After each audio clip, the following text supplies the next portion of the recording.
গত শনিবার গভীর রাতে গাজার আল শিফা হাসপাতালে সাংবাদিকদের আশ্রয়স্থল ও কাঠামো তাঁবুতে একটি ইসরায়েলি বিমান হামলা ঘটে। এতে নিহত হন ৫ জন আল জাজিরার সাংবাদিক, যাদের মধ্যে অন্যতম ছিলেন প্রচারিত সহকারী সাংবাদিক আনাস আল শরীফ।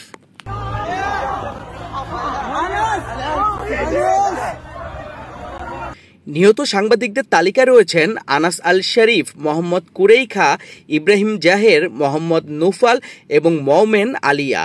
হামলা ঠিক সেই স্থানের সাংবাদিকরা তখন পর্যন্ত সংবাদ সংগ্রহ করছিলেন। ইসরায়েলি বাহিনী দাবি করেছে আল শরীফ হামাসের অস্ত্র সক্রিয় কেন্দ্রের নেতৃত্ব দিতেন, তবে আল জাজিরা এবং সাংবাদিক সংস্থা এই অভিযোগ অস্বীকার করেছে।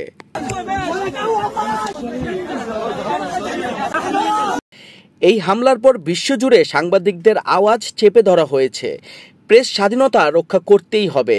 জাতিসংঘ, সিপিইউ, আরএসএফ, মানবাধিকার সংস্থা ও গণমাধ্যম সংস্থা এই হত্যাকাণ্ডকে সাংবাদিকদের লক্ষ্যে রেখে পরিকল্পিত হত্যাকাণ্ড হিসেবে আখ্যায়িত করেছে এবং আন্তর্জাতিক তদন্ত দাবি করেছে।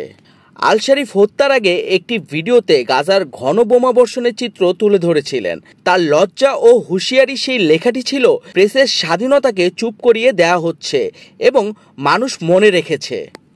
এই ঘটনাটি শুধুমাত্র এক সাংবাদিকের মৃত্যুবরণ নয়, এটি গণতন্ত্রের অন্তহীন সংকট প্রকাশ করে।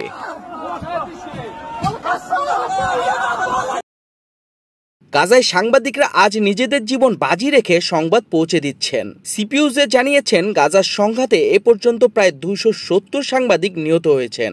এটি ইতিহাসে মিডিয়া কর্মীদের জন্য সবচেয়ে বেশি মৃত্যুর ঘটনা। আন্তর্জাতিক মহল, আইনি সংস্থা এবং জনগণ সকলকে একযোগে আওয়াজ তুলতে হবে। সাংবাদিককে হত্যার মাধ্যমে তথ্যপ্রাপ্তি বন্ধ করা যাবে না। গণতন্ত্রের মৌলিক অধিকারই আমাদের সংযমের ভাষা।